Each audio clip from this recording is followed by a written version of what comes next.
Assalamualaikum warahmatullahi wabarakatuh.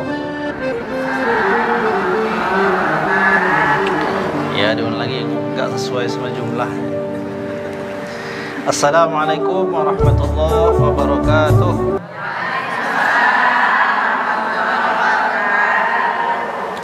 Bismillahirrahmanirrahim. Alhamdulillahirabbil alamin. Alhamdulillahilladzi sadaqana wa'dah wa awrasana al-ardha natabawwa'u minal jannati haitsu nasha' fa ni'ma ajrul 'amilin. Asyhadu an la ilaha illallah wahdahu la syarika lah wa asyhadu anna sayyidana wa maulana Muhammadan 'abduhu wa rasuluh la nabiyya wa la rasula ba'dah, amma ba'du. Silakan dibuka di buku ibu-ibu halaman berapa? 115. Ya, 115 bagi yang pegang kitab. 215. Ya, 215. Iya, kok mundur lagi? Kemarin 200, sekarang udah 100. 215. Sudah ketemu? Sudah ya. Baik, kita mulai, perhatikan baik-baik. Bismillahirrahmanirrahim. Qala al-musannif rahimahullahu ta'ala, nafa'anallahu bihi wa bi'ulumihi fid dharain amin. Babu makruhatis salati. Babu ay hadza babu, bermula ini bab makruhatis salati, yang makruh di dalam salat. Aqsamu makruhatis salati arba'atun, bermula pembagian makruh di dalam salat itu ada 4 bagian. Jadi ada 4 bagian yang makruh di dalam salat. Dalam tiap-tiap bagiannya ada perincian lagi. Nah, sekarang kita lihat ringkasannya dulu. Aqsamu makruhatis sholati arba'atun, bermula pembagian hal yang makruh di dalam sholat terbagi menjadi 4. Yang pertama, makruhatun min nahiyati makanis sholati, bermula makruh dari sudut pandang atau ditinjau daripada tempat solat. Jadi makruh dalam solat itu ada 4 bagian. Bagian yang pertama, makruh solat berdasarkan tempatnya. Artinya di mana tempat-tempat yang kita makruh solat di tempat tersebut. Itu yang pertama. Yang kedua, makruhatun min nahiyati halil musalli, makruh solat ditinjau daripada keadaan orang yang solat. Jadi keadaan orang yang solat itu seperti apa? Contohnya dalam keadaan orang tersebut menahan dari buang angin, contoh itu. Jadi artinya ada hal-hal yang makruh dalam tinjauan, ditinjau dari keadaan orang yang solat. Nah, itu pembagian yang kedua. Pembagian yang ketiga, makruhatun min nahiyati mukhalafati ba'dis sunani aw tarkiha, makruh salat ditinjau daripada menyelisihi sebagian sunnah atau meninggalkan sunnah-sunnahnya salat. Jadi dalam hal orang meninggalkan sunnahnya salat itu berarti dia jatuh pada makruh. Itu pembagian yang ketiga. Pembagian yang keempat, makruhatun min nahiyati fi'liha, makruh ditinjau dari fi'liha, dari pelaksanaannya salat. Nah, dari keempat ini masing-masing memiliki penjelasan sendiri-sendiri. Nah, sekarang kita masuk pada penjelasan yang pertama, yakni makruhatun min nahiyati makanis sholati, makruh salat ditinjau dari tempat pelaksanaan sholat. Maksudnya di tempat mana saja yang kita makruh melaksanakan sholat. Ya, saya kok capek dengar suara saya ini ya. Gimana caranya? Maju aja, maju di sini.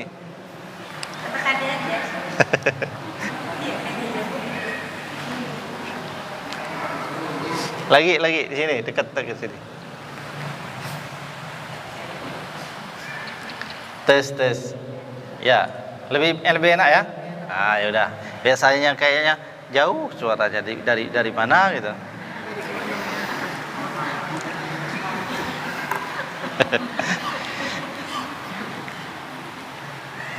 Baik. Nah, sekarang yang pertama. Perhatikan yang pertama. Makruhatun min nahiyati makanis shalah. Makruh ditinjau dari tempat sembahyang. Maksudnya di tempat mana saja yang kita makruh melaksanakan sholat. Yang pertama, as-sholatu fil hamami, bermula sholat fil hamami, di dalam kamar mandi. Ya ngapain juga ya sholat di dalam kamar mandi.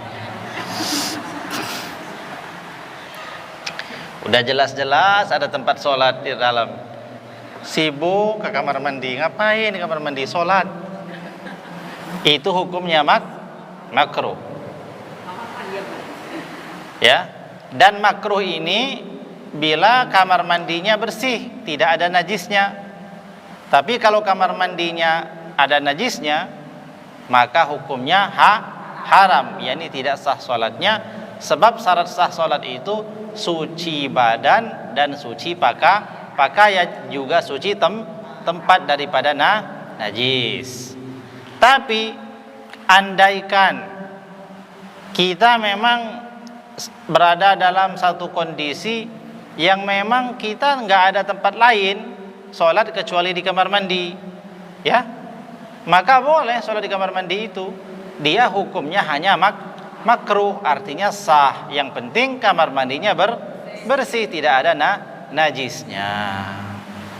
Contoh, kita ini lagi dalam perjalanan, terus kita berhenti di suatu tempat, nggak ada tempatnya yang bisa kita laksanakan sholat di dalamnya kecuali kamar mandi umpamanya.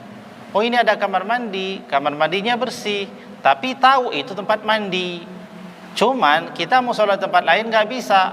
Ya tidak apa-apa, sholat saja di kamar mandi, hukumnya sah tapi makruh. Nah, jadi selagi ada tempat lain selain kamar mandi, maka sholatlah di tempat yang lain. Jadi tempat sholat, sesuatu yang makruh kita laksanakan sholat di situ. Yang pertama adalah al-hamam, yakni kamar mandi. Jika kamar mandinya bersih, tidak ada najisnya. Nah, itu yang pertama. Ya, insya Allah tidak akan kita temukan lah ya sholat di kamar mandi. Tapi sebagian saudara-saudara kita ada yang menemukan, ada.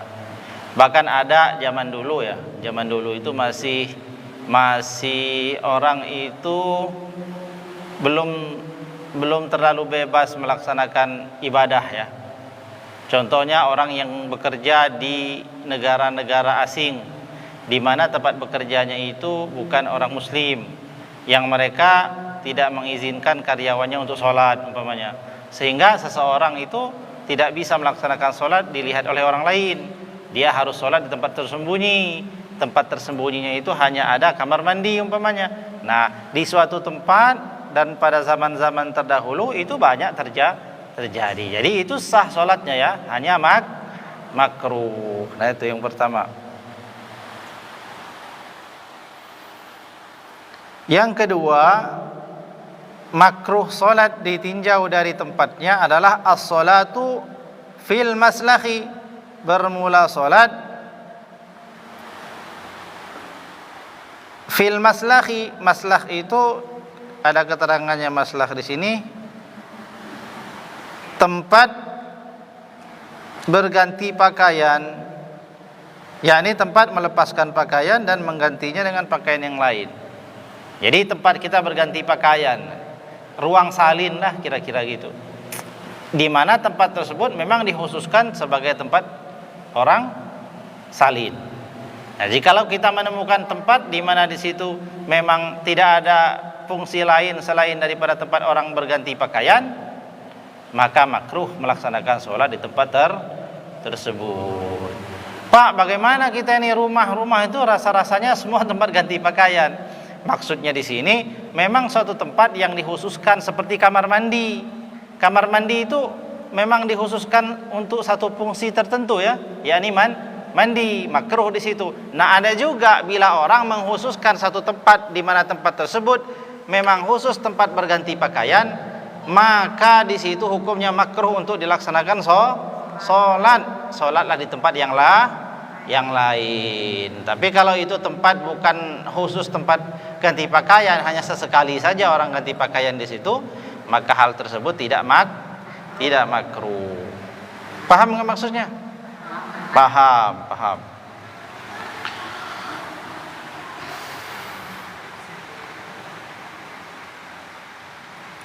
Kemudian yang ketiga,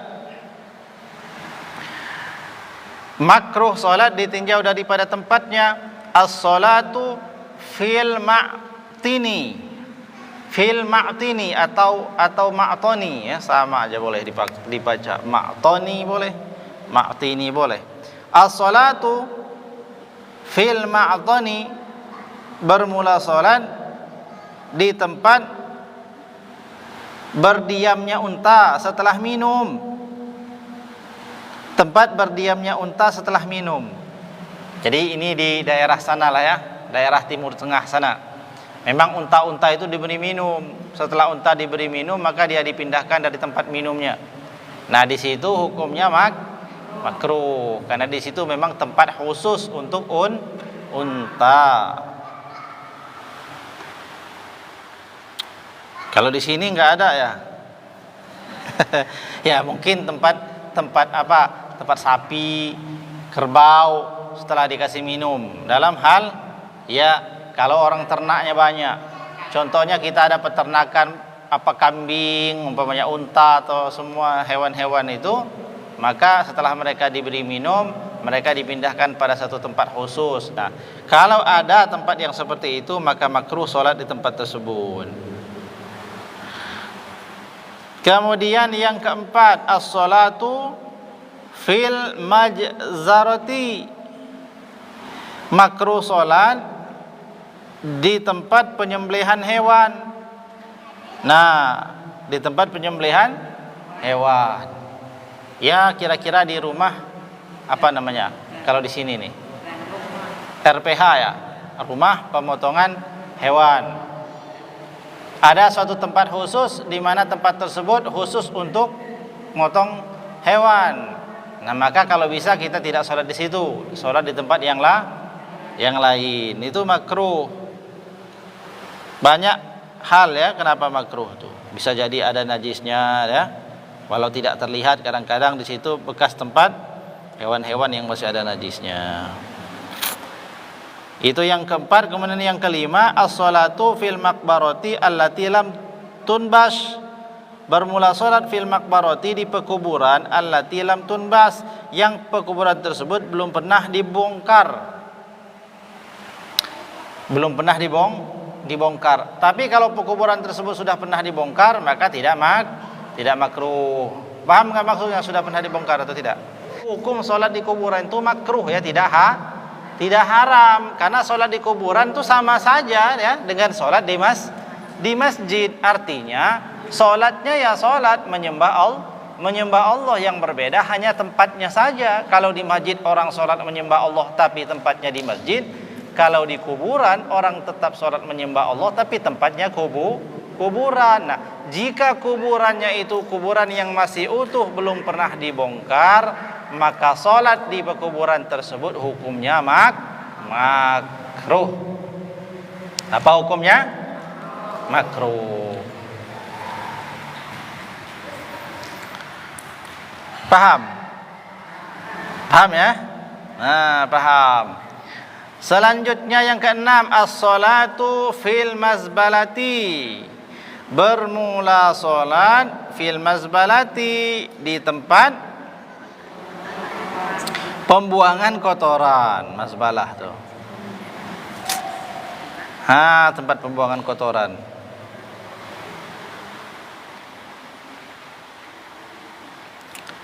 Jadi kalau belajar fikih ini harus jalan pikirannya ya.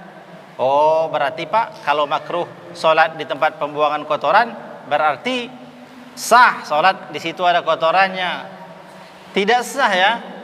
Jadi maksudnya sholat di tempat pembuangan kotoran, di situ pernah memang sebagai tempat pembuangan kotoran, tapi setelah dia melaksanakan, pada saat dia melaksanakan sholat itu,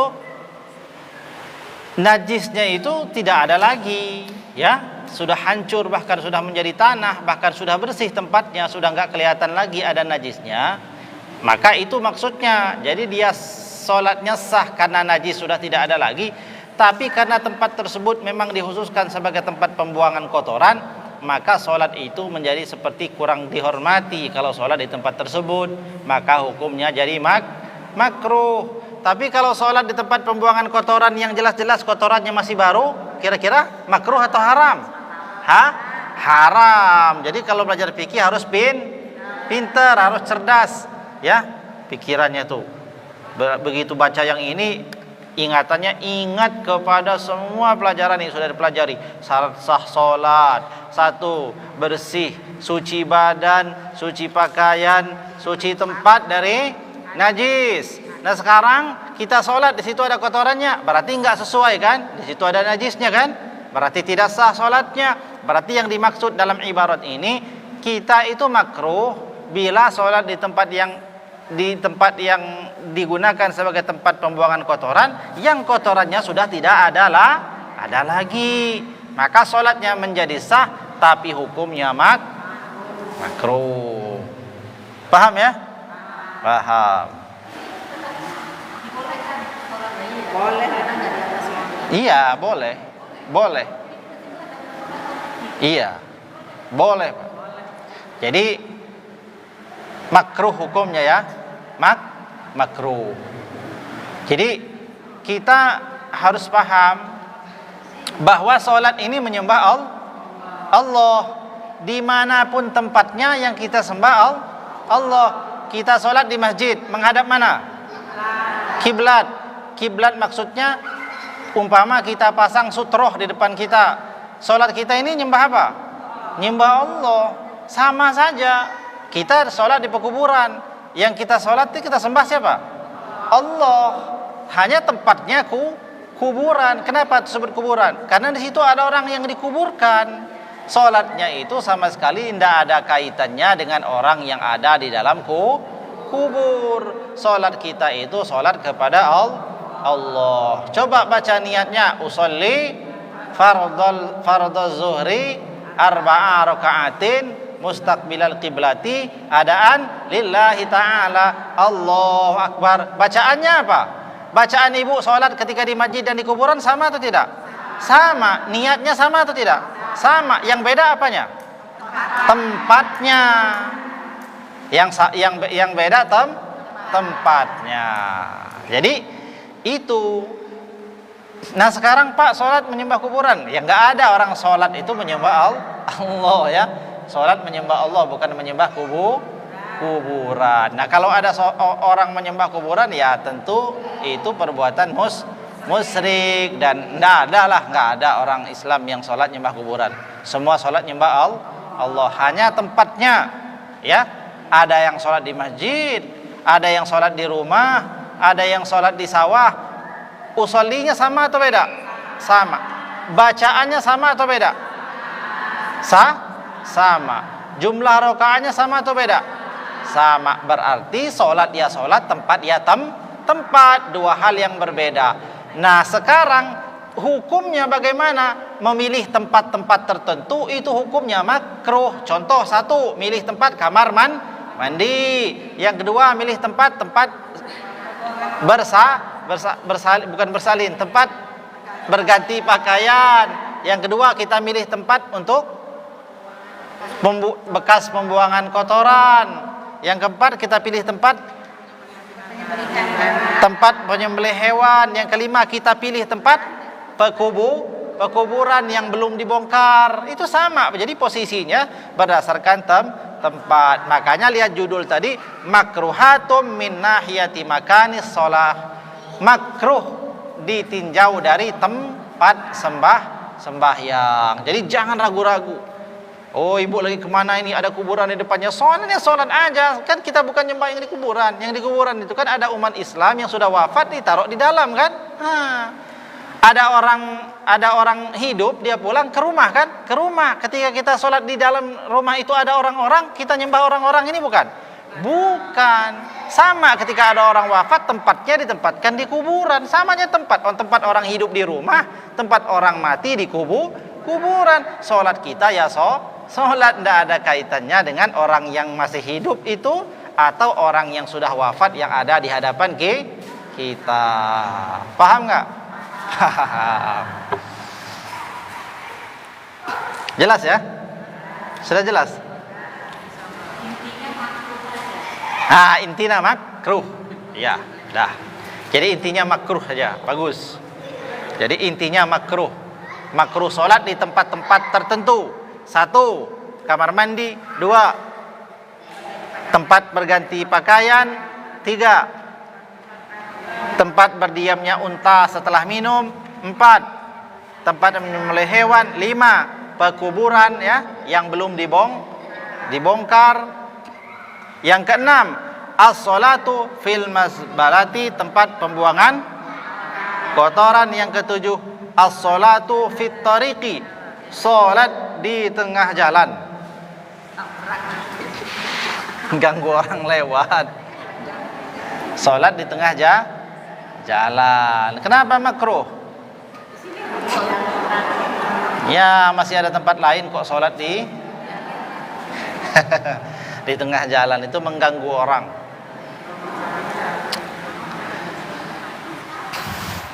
Kemudian yang ke-8, as-sholatu fil kanisati wal bi'ati, bermula sholat fil kanisah. Kanisah itu gerejanya orang Yahudi atau disebut sinagog. Yang wal bi'ati, bi'ah itu gereja orang Nasrani, disebut ya gereja. Jadi kalau kanisah itu sinagog, namanya tempat ibadahnya orang Yahudi. Kalau gereja, kalau bi'ah itu wal bi'ati artinya gereja. Jadi sengaja kita ke tempat itu, masuk ke tempat ibadah orang Yahudi, kita sholat di situ. Makruh. Masuk kita ke tempat sholat orang Nasrani, masuk gereja, hukumnya makruh. Jadi ingat, ini semua hanya urusan tempat. Yang satu tempat ibadahnya orang Yahudi, yang satu tempat ibadah orang Nasrani. Maka hukumnya makruh. Kenapa makruh? Karena ada tempat lain untuk sholat. Kenapa harus sholat di situ? Yang haram apa yang haram? Kalau kita masuk itu dalam rangka mentakzimi agama Yahudi atau Nasrani, atau dalam rangka ikut pada prosesi ibadah mereka. Mereka melakukan ritual peribadatan, kita ikut. Hukumnya haram. Ada orang Nasrani lagi ibadah, kita ikut, itu hukumnya haram. Adapun umpama kita sedang dalam perjalanan, tiba-tiba di tengah hutan belantara, nggak ada tempat berteduh, yang ada berteduh cuman itu, ada gereja di situ yang sudah ditinggalkan umpamanya. Gereja itu kan bangunan kan? Bangunan hanya difungsikan untuk apa itu? Nah, ketika kita masuk, kita berteduh umpamanya, kita tidak ada tempat lain kecuali berteduh di situ. Ya kan? Maka kita sholatlah di situ. Sah nggak sholatnya? Sah, tapi hukumnya makruh. Makruh ditinjau dari apa? Dari sisi tempatnya. Begitu juga dengan tempat ibadahnya orang Yahudi, disebut dengan sinagog itu. Jadi ini urusannya itu urusan tempat. Paham ya? Paham. Jadi jangan heran, kadang-kadang kita lihat ada ulama berkunjung, mereka kemana? Tiba-tiba masuk gereja, datang waktu sholat, mereka sholat di situ. Terus ya ampun, itu ulama kok begitu? Nauzubillah min zalik. Yang nauzubillah min zalik itu kamu yang nggak ngaji, gitu kan? Karena kamu nggak ngerti, makanya nggak boleh protes-protes ya.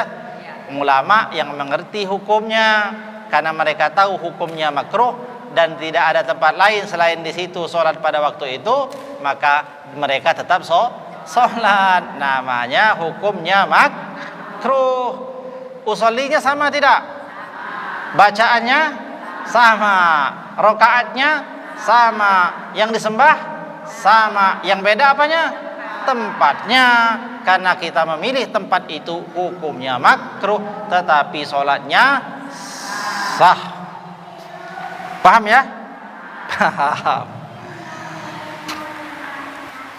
Jadi perhatikan saja judulnya, makruh ditimbang dari sisi tempat. Ya pokoknya kita tuh sengaja milih tempat itu sholat, yaitu hukumnya makruh. Adapun sholatnya ya tetap. Itu yang keberapa tadi? Yang ke-8. Kemudian yang ke-9, as-sholatu ala sathil ka'bati, sholat di atas Ka'bah. Tuh. Kok makruh Pak? Ya sholat di atas Ka'bah makruh. Ya makruh karena orang sholat tuh menghadap Ka'bah, bukan di atas Ka'bah. Jadi kiblat itu menghadap pada Ka'bahnya, bukan di atas Ka'bahnya. Ya, kalau sholat di atas Ka'bahnya, ngadapnya kemana? Kita tidak menghadap pada Ka'bahnya, tapi memposisikan diri di atas Ka'bah. Kok bisa Pak? Ya begitu. Tawaf juga, kalau tawafnya di dalam Ka'bah nggak sah. Kenapa? Karena tawaf itu harus di luar Ka'bah, dia harus mengelilingi Ka'bah. Makanya kalau ada orang tawaf, kan dia nggak boleh masuk pagar. Pernah lihat Ka'bah nggak? Digambar, ya kan?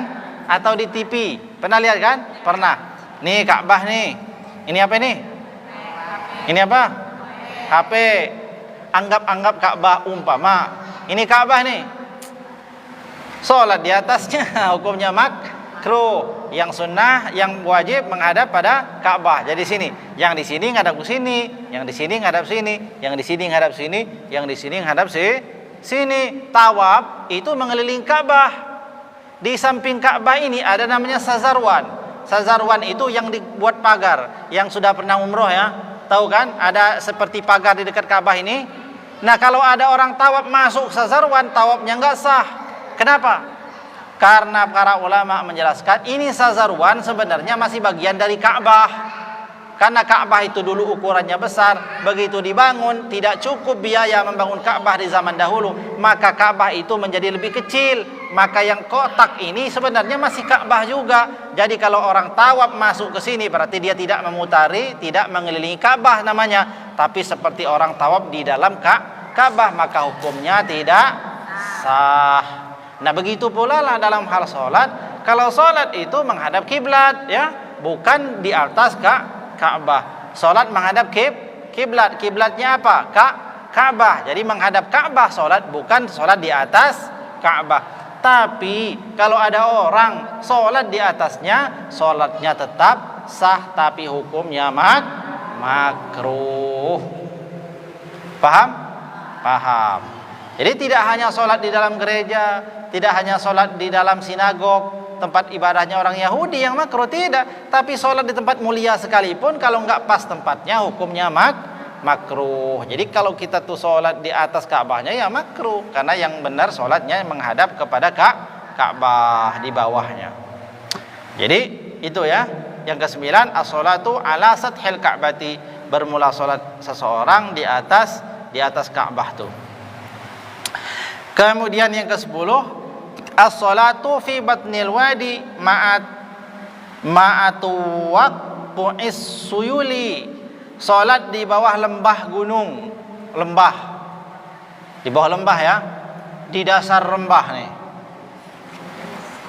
yang pada saat itu orang yang sholat itu khawatir akan terjadi banjir. Dia masuk ke dalam lembah, sholat di situ. Pada saat dia sholat, dia khawatir akan terjadi banjir, maka sholatnya jadi was-was ya, dan bisa jadi sholatnya menjadi terburu-buru. Maka sholat yang seperti ini di dalam lembah yang dikhawatirkan terjadi banjir di tempat tersebut hukumnya makruh. Kemudian selanjutnya yang ke-11, as-sholatu fi maudhi'al maksi wa misluhu kullu ma'siyatin. As-salatu fi mawadhi'il maqsi, bermula salat ia di tempat pemungutan pajak. Dalam Islam itu tidak ada pajak sebenarnya. Jadi dalam tempat pemungutan pajak itu termasuk hal yang makruh laksanakan salat di situ. Dan termasuk juga dikiaskan pada semua tempat maksiat. Ya. Tempat maksiat. Di mana contohnya? Tempat pemungutan pajak. Di situ ya. Tapi kan Pak ada musolanya. Ya udah, berarti itu musola bukan tempat pemungutan pajak. Di sini nih kantornya, contoh. Di sini nih. Adapun di luar sana kan ada musola. Ya salatnya di situ tidak makruh. Itu begitu dalam kitab. Wa misluhu kullu maksiatin, dan seperti itu juga tempat-tempat maksiat lainnya. Contohnya di mana? Di tempat karaoke. Ya. Yang di situ ada maksiatnya, makruh salat di situ. Atau tempat orang jualan minuman keras, ya, maka itu pun makruh salat di situ. Walhasil ibu-ibu sekalian, salat ini harus di tempat-tempat yang memang mulia dalam pandangan manusia, ya, menurut akal manusia itu memang mulia, karena salat ini sesuatu yang sangat terhormat. Kemudian yang ke-12, as-sholatu fis suqi, bermula salat di pasar. Salat di mana? Di pasar. Nah, sekarang pasar itu apa? Pasar tempat orang jual beli, ya di tengah-tengah pasar itu.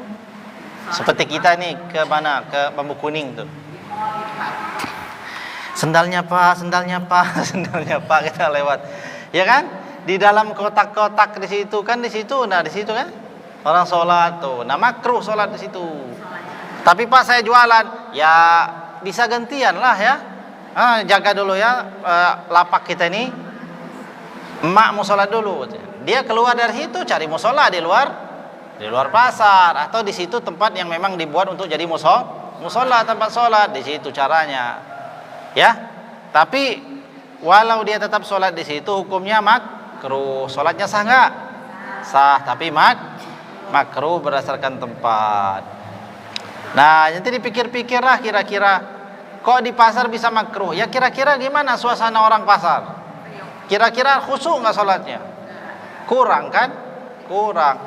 Kalau ada orang sholat dalam gereja, kira-kira risih nggak? Ada rasa badan kita ngerasa nggak enak nggak? Ada kan? Nah begitu. Terus kalau kita sholat di tempat pembuang kotoran, badan kita ngerasa normal atau ada rasa nggak enak? Ngerasa nggak enak kan? Itulah sebab makruhnya itu. Sebab ada rasa nggak enaknya itu. Kadang-kadang malah datang ragu-ragu. Waduh, sah nggak ya? Nah itu ya. Ya hukumnya sah, jangan ragu-ragu. Tapi makruh. Dah, itu minum dulu.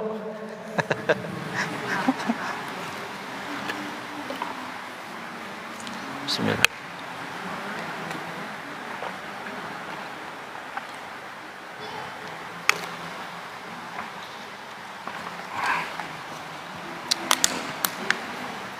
Dah, yang keberapa? Yang ke-13. As-salatu amama adamiyin yastaqbiluhu. As-salatu bermakna salat amama, di depan, adamiyin manusia, orang lain, yastaqbiluhu yang ia adamiyin, yastaqbiluhu menghadap akan ia orang yang salat. Jadi salat menghadap orang. Ada saya lagi duduk sini nih. Duduk ngadap sana. Ibu datang ke sini nih. Allahu Akbar. Ya, itu makruh. Tapi kalau saya ngadap ke sana, ngadap ke kiblat sana, jadi tiba-tiba ibu datang, sholat ngadap punggung saya, makruh nggak? Tidak. Jadi makruh hukumnya bila sholat menghadap pada orang yang menghadap padanya. Nah, kira-kira enak apa enggak sih sholat di hadapan orang yang lihat gitu? Hah? Itulah sebabnya, sebab ada rasa-rasa enggak enaknya itu yang bisa mengganggu konsentrasi sholat. Ibu lagi di rumah ya kan? Ya kan? Ada suaminya duduk ini sambil ngopi, makan. Ibu di sini sholat. Memang sutrohnya di sini, ya memang pasang sutroh sini, jadi enggak makruh. Orang apa namanya? Kalau ada orang lewat sudah bisa dihalangi dan nggak merusak sholat. Tapi kira-kira enak nggak sholatnya? Kadang-kadang makan yang liatin mukanya. Pas diliatin mukanya yang sholat ngeliatin juga. Apa kata dia kan? Kan? Begitu dia sholat liatin, apa ngeliat katanya. Ya batal sholatnya kan? Nah gitu. Jadi itu makruh. As-sholatu amama adamiyyin yastaqbiluhu. Bermula sholat di depan orang yang menghadap pada dirinya. Jadi kalau mau sholat menghadap orang yang jangan menghadap dia. Atau kalau kita sedang melihat orang sholat, kita berbalik ya, jangan berhadapan dengan dia. Kan gak enak kan? Bisa dibayangin lagi gimana sholat.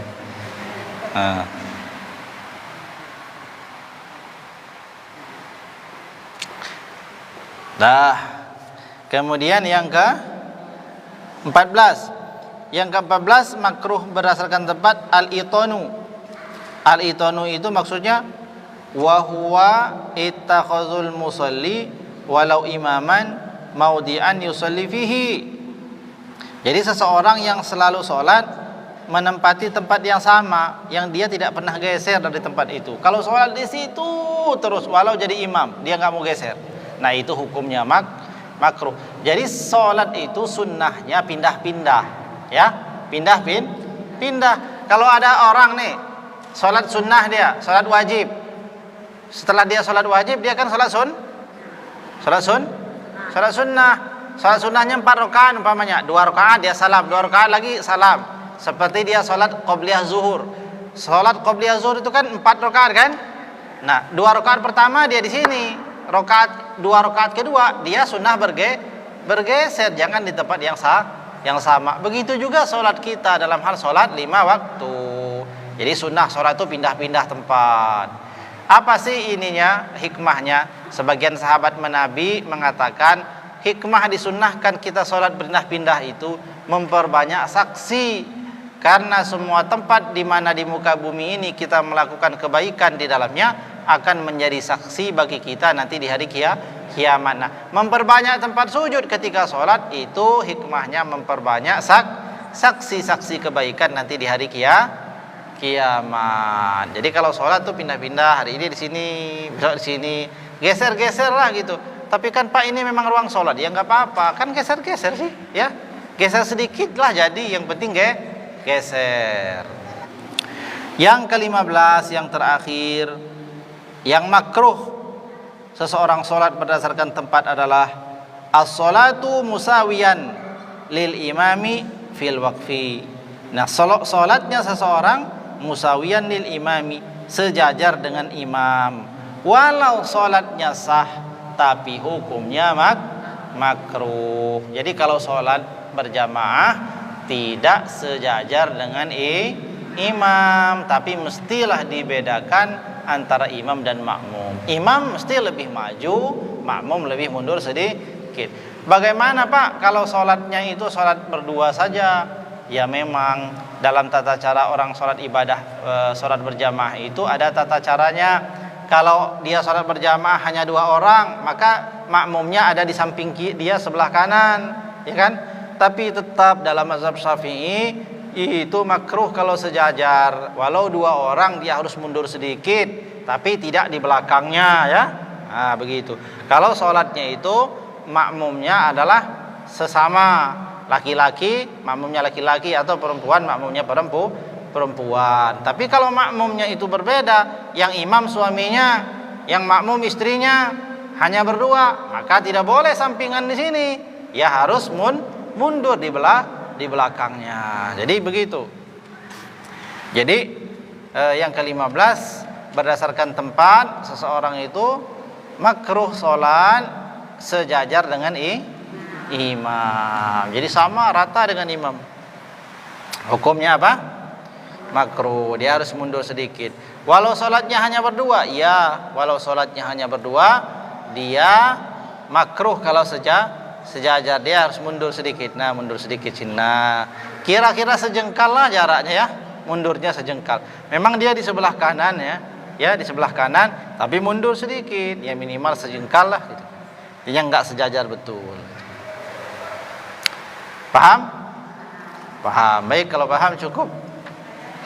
Ini sampai di sini dulu kajian kita berdasarkan hal yang makruh berdasarkan tempat. Wallahu a'lamu bishawab.